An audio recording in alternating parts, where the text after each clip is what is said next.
What we can do as a government is we can get fiscal policy in the right shape to give the Reserve Bank the maximum room to move, should they choose to do so. And that has been one of the drivers as to why we want to bring the budget back to surplus.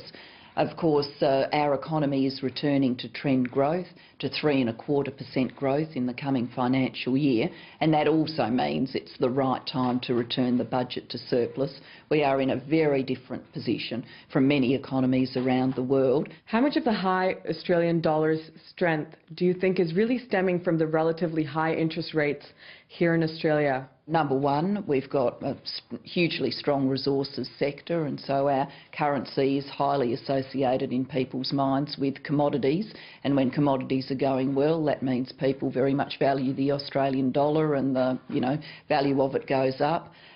Secondly, because we're located in the growth region of the world, people view our currency in part as a proxy for what's happening in our region, and so that puts a value up on the dollar, puts upwards pressure on the value. Our economic fundamentals are strong, and people are saying that we are increasingly viewed as a safe haven currency. Prime Minister, you're hosting an economic forum next month to discuss the strength of the Australian dollar. It is a floating currency, and so of course policymakers are not going to intervene. But what can policymakers do to help manage the strength of that dollar? I think we can focus on innovation and agility in our economy to help manage this structural adjustment that's underway. So we've got pressure in manufacturing, for example. What is the future for manufacturing going to be in our nation? Well, I think there is a future. Number one, some people are saying, well, that's it, with a dollar this strong, we won't have a manufacturing future. I absolutely reject that as Prime Minister. We can be a country that still has strong manufacturing, but it does mean that we're going to have to do things differently. We've got to drive ourselves up the value chain. We've got to make sure that the things we're doing in manufacturing are so valuable in the eyes of the world that the strong dollar is not making that impossible for us. Let's turn to Europe for a minute. There's sharp debate on what some of the countries in the Eurozone should be doing at this point in time. Should they be going for austerity measures and fiscal discipline, or should they be focusing on growth? If you were in their shoes, what would you be doing, and what advice would you give your G20 colleagues?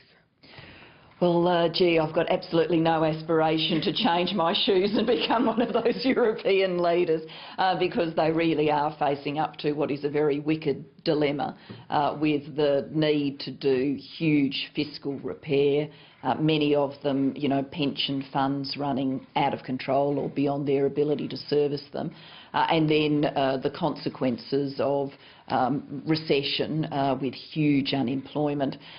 So I don't know if I'm in a position to really lecture, but I think I would say there's no shirking the fiscal consolidation task. It's got to be